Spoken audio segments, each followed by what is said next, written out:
Grammatical স্কিলকে improve করতে গেলে particular specific কিছু অ্যাক্টিভিটি করাতে হয়। একটা এক্সাম্পল আমি দিচ্ছি। এই মুহূর্তে আমি আমার ছোট্ট ছাত্রী নিষ্কার সাথে আছি, আর এখানে তাকে কিছু কাজ করতে দিয়েছি আমি, কিছু অ্যাক্টিভিটিস। দেখুন অ্যাক্টিভিটিসগুলো ঠিক কী রকমের এবং তাকে আমি কিভাবে শেখাচ্ছি সিম্পল প্রেজেন্ট টেন্সে ভার্বের শেষে কখন এস হয় আর কখন হয় না। নিষ্কার দাও তো। যেমন দেখুন আমি এখানে শুধু লিখে দিয়েছিলাম আই প্লে, এবং ওকে একটা আইডিয়া দিয়েছিলাম কখন ভার্বের সাথে এস অ্যাড হয় আর কখন ভার্বের সাথে এস অ্যাড হয় না।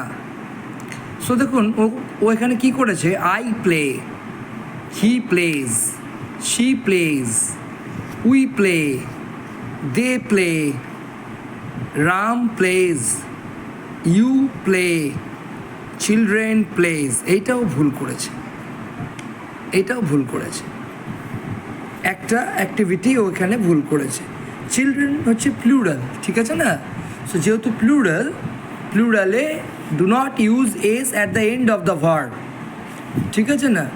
ভার্বের শেষে এস হবে না, এটা হবে children play.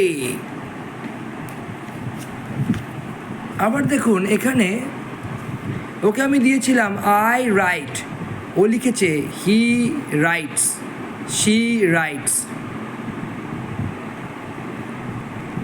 They write, we write, you write, Ram rights.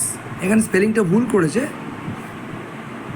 রাইটের, হ্যাঁ WRITES, where is your ENS, WRITES, rights.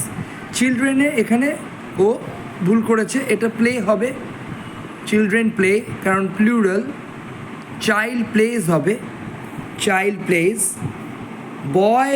Boy plays হবে, বয়েজ প্লে হবে।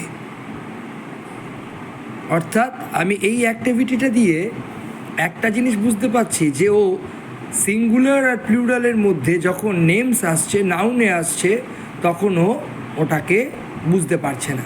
তাহলে ওই জায়গাটা আমি এবার ওয়ার্ক করব, ওই জায়গাটা আমি ও ঠিক করব।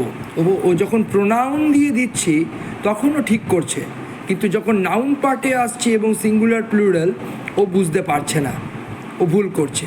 তাহলে নেক্সট অ্যাক্টিভিটিটা আমি ওকে কিন্তু করাবো শুধুমাত্র নাউন বেসড ভার্বকে ইউজের দিয়ে, সিম্পল প্রেজেন্ট টেন্সে, ঠিক আছে না? তো দেখা যাক, ওটা আমি শেখাই আগে ওকে, তারপরে আমি নেক্সট ভিডিওতে আপনাদের দেখাবো ও কীভাবে ওটা শিখে গেছে এবং ও করতে পারছে।